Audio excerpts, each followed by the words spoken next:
My name's Reid. I live in a cozy little apartment on the outskirts of Denver, Colorado, where the city's hum is just loud enough to remind you it's there, without drowning out your own thoughts. I freelance as a coder, mostly building websites for small businesses, cafes, yoga studios, that sort of thing. It's not glamorous, but it covers the rent and lets me work from my couch in sweatpants. My life's steady, predictable. I wake up, I code, and if I'm feeling ambitious, I hit the trails for a run. Crowds and chaos? Not my scene. Never have been. That's probably why I keep people at arm's length. Back in college, I had a girlfriend. We lasted 6 months before she called me too closed off. She wasn't wrong. I've got walls, and I'm okay with that. My best friend Brody, though he's the total opposite, he's a salesman with a grin that could sell ice to penguins. He drags me into everything. Bar crawls, pickup basketball, road trips I don't have the energy for. Last time, he called me up, his voice buzzing like he'd chugged a few energy drinks already. "Reid, you gotta come with me to Aspen. Ski trip. A few days, my treat," I grumbled. "Skiing's not my thing.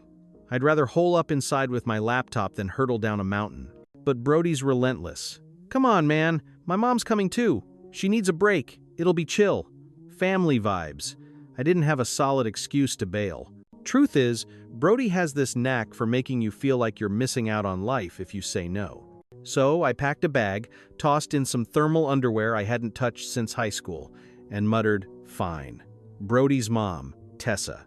She's in her mid-40s. I've known her since I was a teenager, back when Brody and I started hanging out. She's always been hard to pin down. Not cold, exactly, but not the type to whip up fresh-baked cookies either. She's got this quiet intensity, like she's seen more than she lets on. I remember her picking Brody up from school in her beat-up old Jeep, always with a book or a camera on the passenger seat. Brody told me once she used to be a war photojournalist. Now she copy-edits articles for an online magazine. She's got long brown hair, usually tied back, and these deep green eyes that take everything in. I never thought of her as more than Brody's mom. She was just there. Polite, reserved, a little distant. Beautiful, sure, but in that off-limits way, you don't dwell on. Or at least, I didn't. Not until that trip. We rolled into the Aspen ski resort on a crisp Friday afternoon. The place looked like it jumped straight out of a postcard. Pine trees dusted with snow, cabins puffing smoke from their chimneys, air so sharp it stung your lungs. Brody had booked us into a lodge right by the slopes, wooden beams, plaid blankets, the kind of spot that smells like pine and hot cocoa. His crew, 3 other guys and a girl, all loud and geared up to shred, the mountain was already unloading snowboards and cracking beers. I felt out of place, like always in a group like that. Brody was in his element, cracking jokes, tossing around a soccer ball he'd packed for some reason. Tessa, though she kept it low-key. She'd settled by the big window in the lodge, sipping coffee from her thermos, her red scarf draped over her chair. She smiled when Brody waved her over, but she didn't dive into the chaos. Our eyes met once, and she gave me a small nod, like she knew I wasn't there for the party either. By the second morning, I was wiped. Brody and his friends had partied late, laughing and blasting music, and I'd barely slept. They were heading out for backcountry snowboarding in a pine forest a few miles from the lodge. "What about you, Reid?" Brody asked, zipping up his jacket. I shook my head. "Nah, man. I'm staying put." He shrugged, already halfway out the door with his pack. I grabbed a coffee and slumped on the couch by the fireplace, scrolling my phone, figuring I'd just kill time till the day dragged on. That's when Tessa wandered over, her boots creaking on the wooden floor. "Not joining them?" she asked, her voice low but not unfriendly. I looked up, caught off guard. "Not really my vibe. You?" She smiled faintly, adjusting her scarf. "I'd rather walk than wipe out on a slope." Something in how she said it made me chuckle. "Want to walk then? There's trails around here. Nothing crazy." She tilted her head, thinking it over, then nodded. "Sure. Let me grab my thermos." We stepped out onto a marked trail near the lodge, just a loop through snow-blanketed trees. The sky was clear, the sun glinting off the powder, and it felt good to move without the pressure of keeping up with Brody's crew. Tessa walked beside me, her red scarf a bright splash against her dark coat, steam rising from her thermos in little sips. We didn't talk much at first, just small stuff. She asked about my coding gigs. I quizzed her on editing. It flowed easy, light, like two people passing the time. "You come up here with Brody a lot?" I asked, stepping over a root. She nodded, eyes scanning the trees. "Every year since he was a kid. It's our thing." Her voice softened, like there was more to it, but she didn't elaborate. I didn't push. Then the air shifted. The sky darkened fast, and a light snow started falling. I zipped up, thinking it'd pass, but it thickened, turning the trail markers blurry. "We should head back," I said, squinting through the white. Tessa agreed, but when we turned, the path was gone, buried under fresh powder. My stomach twisted. I pulled out my phone, 10% battery, no signal. "Damn," I muttered, flicking on the flashlight. Tessa stayed calm, but her hands were jammed deep in her pockets, her breath coming in short puffs. "We'll find it," she said, but her voice had an edge now. The snow didn't let up. It came in heavy sheets, swallowing the trail and turning the trees into ghostly shapes. My phone's light cut a weak beam through the white, barely illuminating a few feet ahead. I scanned for the markers, those little wooden posts we'd passed earlier, but they were gone, smothered. My boots sank deeper with each step, the cold seeping through my socks, my breath ragged clouds. Tessa kept pace beside me, her red scarf caked in snow, her face half hidden under her hood. She didn't say much, but her silence weighed heavier than the storm. "Reid, slow down," she finally said, her voice slicing through the wind's howl. I stopped, turning to her, my heart pounding from more than just the chill. "We're circling," she added, her green eyes steady but tight at the corners. She was right. I'd been leading us in loops, hoping for something familiar, but the forest looked the same every way. My phone was down to 6% now, signal bars flat. I shoved it back in my pocket, trying to hide my shaking hands. "Sorry," I said, my voice rougher than I meant. "Shouldn't have suggested this hike." I braced for her to snap, to blame me for us being lost. But she just shook her head, brushing snow from her sleeve. "It's not on you, Reid. Storms like this hit out of nowhere up here." Her tone was even, but her lips were paling, hands buried deep. She was colder than she let on. We pushed on, slogging through the drifts, but each step felt heavier, like the mountain was shoving back. My legs burned, lungs stung with every icy breath. I glanced at Tessa, her scarf now a pale red smudge against the endless white. "You okay?" I asked, slowing to match her stride. She nodded, but her breath hitched, and I caught her wince over a hidden root. "Keep moving," she said, but her voice trembled now, far from the steady calm I knew. After what felt like forever, probably closer to an hour, I stopped again, chest heaving. "This isn't working," I said, more to myself. My mind raced, picturing us stuck out here all night, the cold digging deeper till we couldn't move. I'd watched enough survival shows to know how quick things go south in a blizzard like this. Tessa stepped closer, her gloved hand landing on my shoulder, light but firm, like she was grounding me. "Reid, stop," she said, her voice low but sharp enough to snap me out of it. "You're panicking, and it's getting to me too. We need to think." I looked at her, really looked, and for the first time, I didn't see Brody's mom. Her hood had slipped back, snow clinging to her brown hair, melting into damp strands on her forehead. Her cheeks flushed from the cold, her eyes wide, not scared, just focused like she was sizing up the mess the way she once had in war zones. But there was something raw, too. Her hands shook a little, not just from the freeze, and her lips pressed tight, like she was holding it together for both of us. In that moment, she wasn't the older, put-together woman I'd always known. She was just Tessa stuck out here with me, fighting to survive. "Okay," I said, forcing a slow breath. "What do we do?" She scanned the trees, her exhales quick puffs. "We need shelter. Wandering's just burying us deeper." Her voice steadied, but I heard the strain. I nodded, swallowing hard. "Yeah. Anything, a cave, a tree hollow, whatever." She gave a small nod, and we moved again, slower now, more deliberate. I stayed closer, our shoulders brushing as we plowed through the snow. We talked a bit as we went, not angry, just tense. I wanted to backtrack. Sure, we'd hit the trail. She figured we should head downhill, toward a ranger station maybe. "Reid, we're not finding that path in this," she said, firm but not harsh. Priority's staying warm. I opened my mouth to argue, then stopped. She was right. Panic was steering me, and it wasn't helping. I reached out, almost without thinking, and grabbed her gloved hand. "Okay, downhill it is," I said. Her fingers squeezed mine for a beat, not letting go right away. That small thing made the cold bite a little less. We pressed on, snow piling higher, wind stinging my face. My phone died flat out, leaving us in near dark as the storm gulped the last daylight.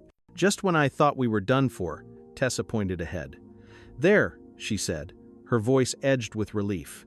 I squinted through the white and made out a low, dark shape against the trees. It was our shot, and we both knew it. The structure was a weathered little shack, barely more than a lean-to, tucked against a clump of pines. Its wooden walls were grayed by time. Snow banked against the door, but it was shelter, and that was enough. I shouldered the door open. It groaned, revealing a dim, musty inside. The air smelled of damp wood and old dust, but it was dry, and that mattered. My boots scraped the rough floor as I stepped in, Tessa right behind. "This'll do," she said, her voice steady but laced with fatigue. She was shivering now, her red scarf crusted, hands jammed in her pockets. I swept the room with my phone's dying glow before it went black. Spartan setup, a rusty wood stove in the corner, a single wooden bench along the wall, a shelf with dusty canned goods, a stack of wool blankets in a crate, a small pile of kindling, and a box of matches by the stove. "Thank God. Let's get that fire going," I said, more to keep moving than anything. My fingers were numb, fumbling with the matches as I knelt by the stove. Tessa set her thermos on the bench and shook snow from her coat. Her movements were slow, like the cold had drained her. It took a few tries, but the kindling caught with a crackle. Soon flames licked the dry wood, casting a warm, flickering glow through the shack. The heat was a miracle, chasing the chill from my bones. I glanced at Tessa, perched on the bench, peeling off her wet gloves. Her hair was damp, strands sticking to her cheeks, lips still pale, but she managed a small smile. "Not bad, Reid," she said, her voice softer now. "You're good in a pinch." I laughed, the sound rough in my throat. "Yeah, well, don't get used to it." I grabbed 2 blankets from the crate and handed her one. She draped it over her shoulders, snow melting into dark spots on her coat. I sat beside her, close enough to feel her faint warmth. The fire snapped, filling the quiet, and for a stretch, we just sat there, catching our breath, letting the heat sink in. I cracked open a can from the shelf, some ancient beef stew, sealed, but way past date. "Dinner?" I asked, half joking. Tessa arched a brow, then laughed a low, warm sound that cut through the chill. "Gourmet," she said, taking the can. We shared it, passing it back and forth with a pair of rusty spoons we found, washing it down with the last of her thermos coffee. It wasn't much, but it was something, making the shack feel less like a trap. The fire settled into a steady glow, warming the space even as the wind rattled the thin walls outside. Tessa leaned back against the wall, blanket clutched tight. "Brody and I came up here every winter," she said, her voice quiet, almost to herself. "After his dad died in Afghanistan, when Brody was just a teen. It was our way of coping. Like if we kept it going, we could pretend the family wasn't shattered." She paused, staring into the flames, her fingers tracing the thermos rim. I didn't realize how much I was pretending. I didn't know what to say. I'd never heard her open up like that, not to Brody, not to anyone. Her words hung heavy, carrying something I couldn't quite name. I shifted closer, my knee brushing hers under the blanket. "I didn't know," I finally said, "about his dad or any of it." She met my eyes, her greens catching the firelight, and for a second, I saw her raw, unguarded. "Most people don't," she said. "I don't talk about it. Easier to keep moving." I reached out, hesitant, then laid my hand over hers on the thermos. Her fingers were cold, trembling faintly, and I didn't pull away. "You don't have to keep moving now," I said, my voice lower than I meant. She didn't flinch or draw back. Instead, her fingers curled slightly under mine, and she let out a slow breath. "Thanks, Reid," she murmured, "for being here." The firelight played over her face, highlighting the lines of weariness but softening something too. making her seem alive in a new way. I shrugged off my jacket. It was damp but still warm from my body, and draped it over her shoulders atop the blanket. She looked surprised, then nodded, her lips curving in a fleeting smile. "You'll freeze," she said, but there was no real protest in it. I shrugged, playing it off. "I'll manage." But inside, my chest tightened, not from the cold, but from how she looked at me like I wasn't just Brody's friend, like I mattered. We stayed like that, fire crackling, wind howling outside, the space between us smaller than it had ever been. I didn't know exactly what was happening, but I knew it wasn't just about staying warm anymore. The fire in the shack burned steady now, its warmth spreading through the tight space, even as the wind battered the walls outside. The air inside hung still, thick with unspoken things. Tessa sat close on the bench, our knees touching under the shared blanket, my jacket still over her shoulders. The faint scent of burning wood mixed with damp wool and the lingering trace of her coffee. Her hand stayed under mine on the thermos, fingers no longer shaking, warmed by the flames.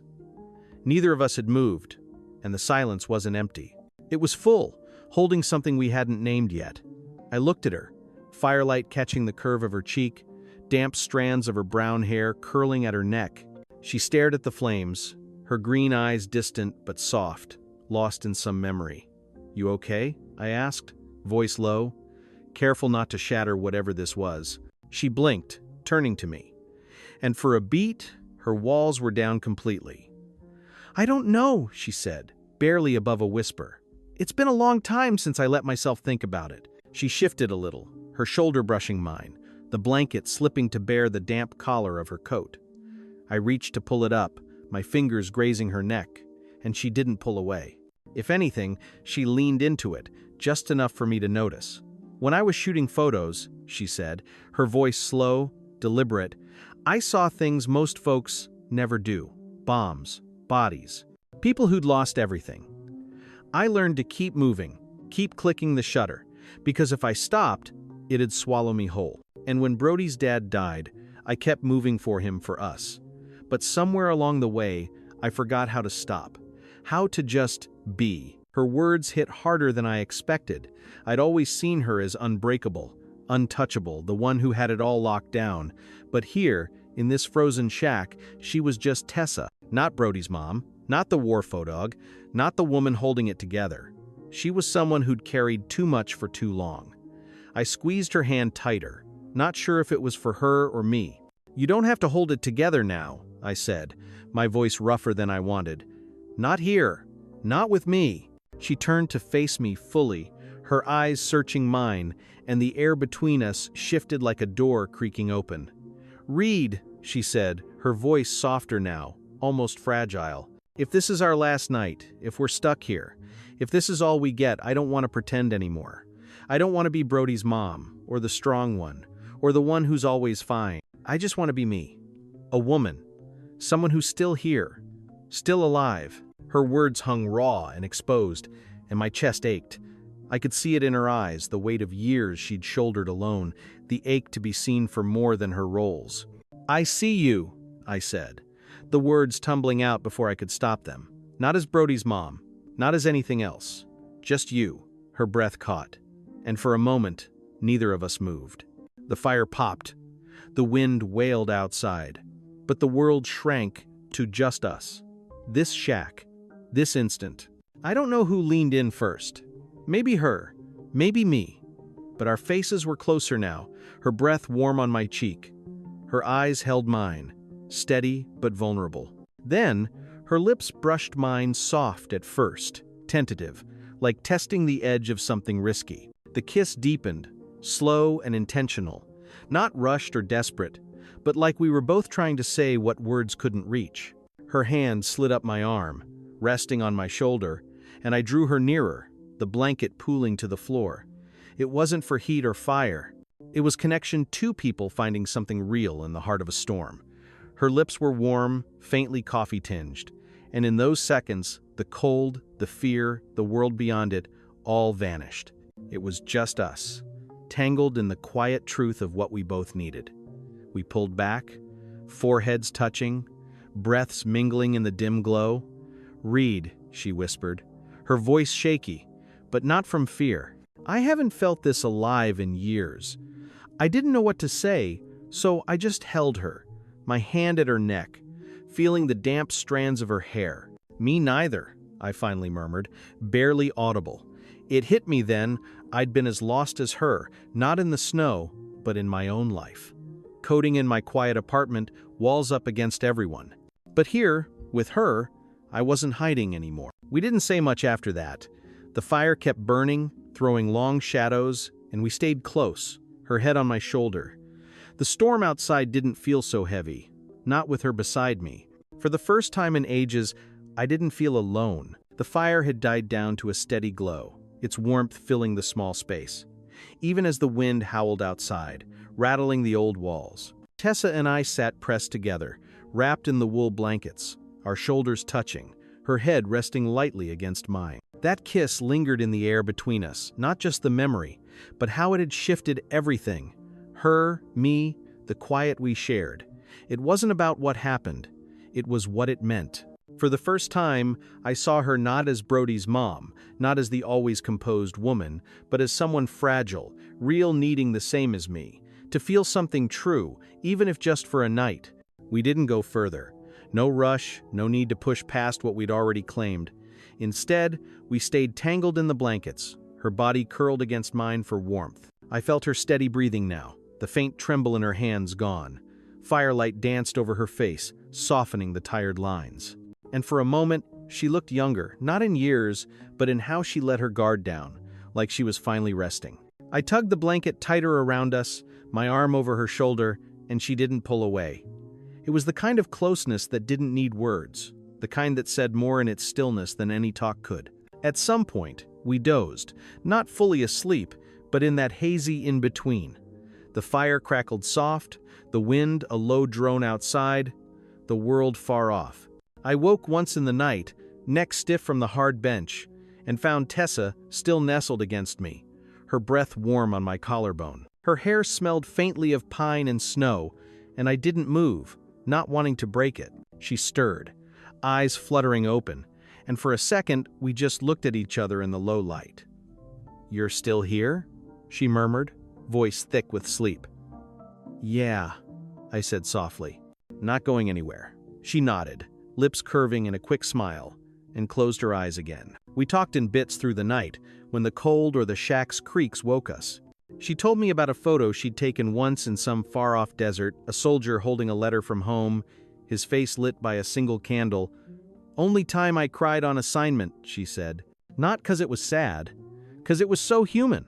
I told her about a night I'd coded a site for a client till dawn, only to realize I'd built something I was proud of, something that felt like me. "I don't tell people," I admitted. "Feels too small." She shook her head, her hand on my arm.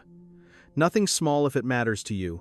The hours slipped by like that, quiet exchanges, long silences that didn't weigh. I don't know when we finally slept for real, but when I woke again, the storm had eased, and pale gray light filtered through the shack's window.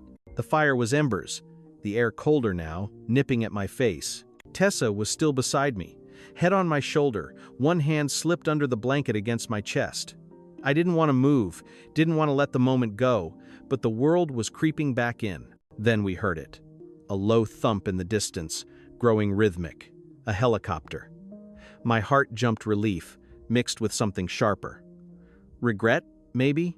Tessa stirred, lifting her head, eyes blinking against the dawn.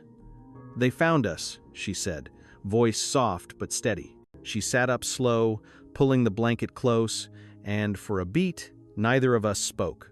The whir built, and now I heard muffled shouts, voices calling through the snow. I stood, legs stiff, and helped her up.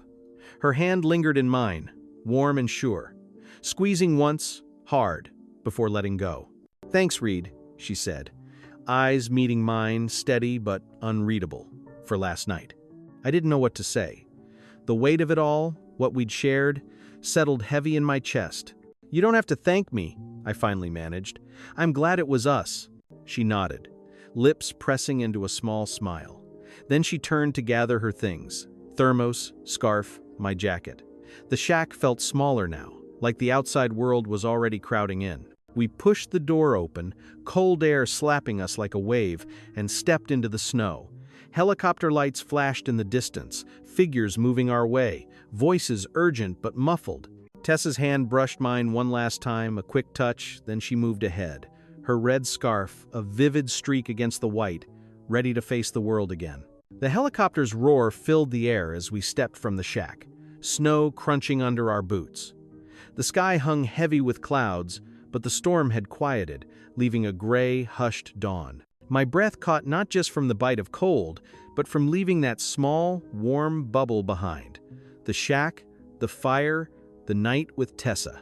She stood next to me, red scarf sharp against her dark coat, face composed but distant, like she was slipping back into being Brody's mom. I wanted to say something, anything to hold on to what we'd shared, but the words stuck as rescue lights pierced the haze. A ranger in a bright orange vest waved us over, yelling words lost in the rotor noise. Tessa moved first, steps sure despite the deep drifts, and I followed, legs heavy from cold and no sleep. Closer in, I spotted Brody in the group, face pale and frantic. He broke into a run, stumbling through snow, and threw his arms around Tessa, nearly knocking her off balance. "Mom, thank God," he stammered, voice cracking like he was a kid again. He turned to me, grabbing my shoulder, eyes wet. "Reid, man." He didn't finish, just pulled me into a quick, tight hug. I nodded, throat tight, avoiding Tessa's gaze. The Rangers bundled us into the chopper, wrapping us in crinkly thermal blankets. Tessa sat across from me, hands folded on her knees, scarf tucked neat under her chin. She looked calm, almost detached, but when our eyes met for a split second, I saw at a flicker of the unspoken. Something only we knew. She squeezed my hand once, so fast it could have been reflex, then let go, turning to Brody as he peppered her with questions. "We're fine," she said, voice even, the same one she'd used to steady me in the storm. "Just got lost." Reid kept us together. Brody clapped my back, grinning through his relief. "You're a damn hero, man." I forced a smile, but my chest hurt. Hero wasn't the word for how I felt. Back at the lodge, it was pandemonium. Medics checked us out. Brody's friends crowded around. Staff handed out hot coffee and blankets. I played along, answering questions about the storm, the shack, the fire, but my head was still there, in that quiet space with just me and Tessa. She was across the room, talking to a ranger posture, straight, smile polite. Back to being Brody's mom, the one who holds it all. I wanted to catch her eye, see if she felt the same pull, but she didn't look over. We left Aspen the next day, the group quieter than on the way up. Brody drove, blasting his usual playlist, but I barely heard it, staring out at the fading snow peaks. Tessa sat up front, thermos on her lap, giving Brody's chatter short, warm replies. I tried acting normal, joking with Brody, but every glance at her in the rearview twisted my gut. That night in the shack wasn't just a blip. It changed something in me, and I couldn't shake it. It changed her, too. Back in Denver, life snapped back to routine, but it didn't fit right anymore. I dove into my code, my runs, my quiet apartment, but it all rang hollow. A few days later, I texted Tessa a simple, "You okay?" No reply.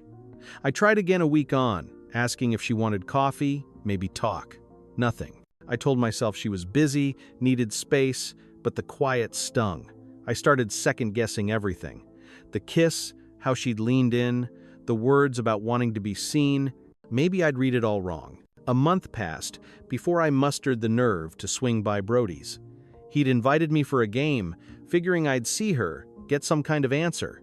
When I got there, Brody was sprawled in the living room with a beer. "Mom's out," he said, eyes on the TV.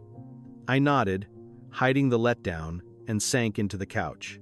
Then I saw it on the wall, a new framed photo of a snow-laden forest, pines heavy with powder, a red scarf hooked on a bare branch, cutting sharp against the white. It hit like a gut punch. Our forest. Our night, caught in a way only she could. I stared, chest tight, till Brody's voice yanked me back. "Hey, Reid, you good? You're eyeing that pic like it's talking." I forced a laugh. "Didn't know your mom was that good with a camera," he shrugged. "Yeah. She's always had this weird talent for it. I stuck around for the game, but my mind wandered. All I could think was that scarf, that moment, how she'd looked at me by firelight. Heading out, Brody called after me. "You sure you're okay? You've been off since the trip." I turned, meeting his eyes, wondering for a second if he knew. "Yeah," I said, steady, just tired. But walking to my car, that night's weight sank deeper, a quiet ache that wouldn't lift. The drive to my apartment was silent, Denver's streets gleaming under soft yellow streetlights.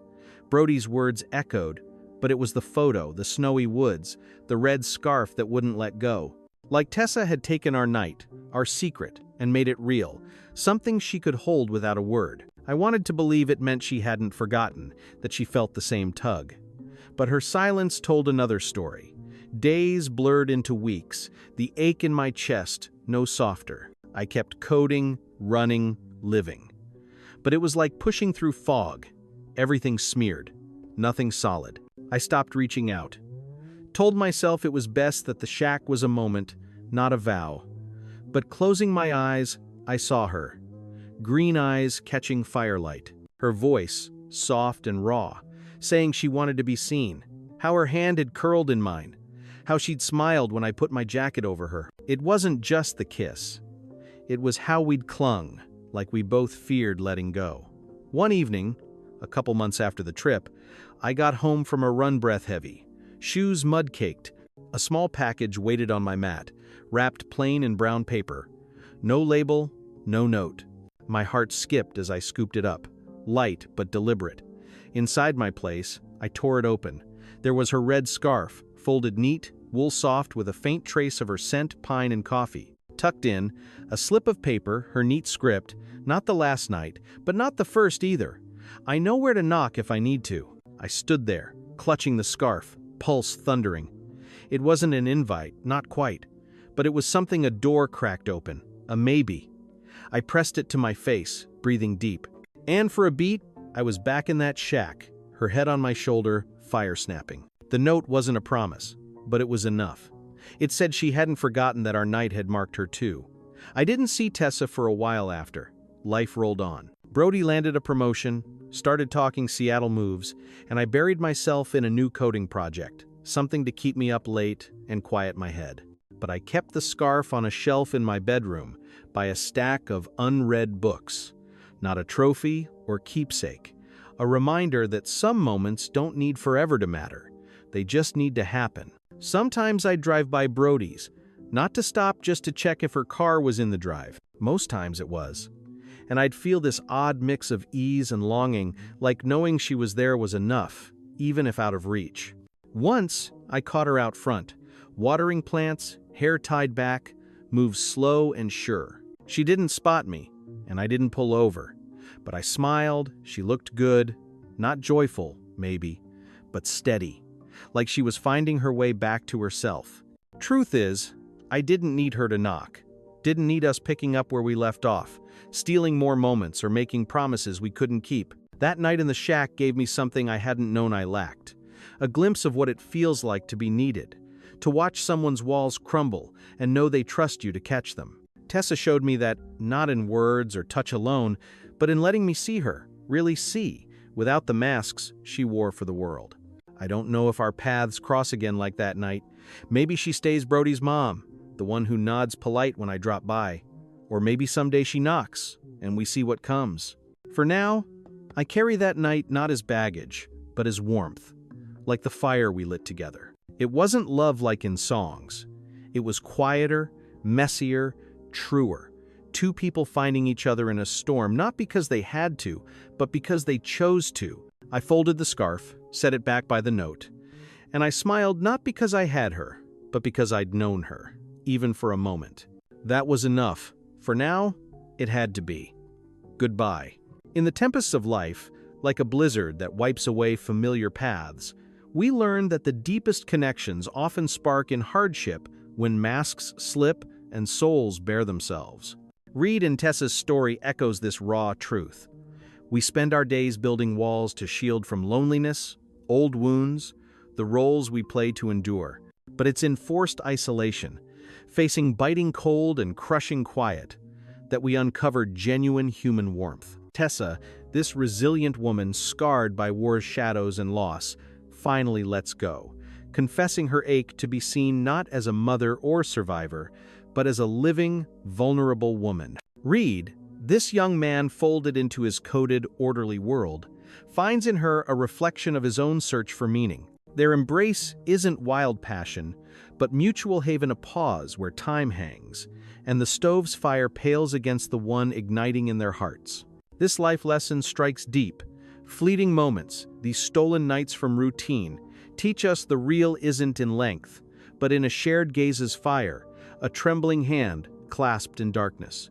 In our rushed world, where screens divide more than they connect, let's welcome the unforeseen, peer past surfaces, and treasure those souls who, for a breath, make us feel alive. For life isn't a straight, marked road, but a winding trail where vulnerability forges the strongest bonds. Let this tale echo in you. Have you ever had such a revelation? Share your stories in the comments below. Your voices light our shared path. And if these words moved you, subscribe for more soul-stirring tales. Stories that inspire and steer toward a truer life. Together, we brighten the inner storms.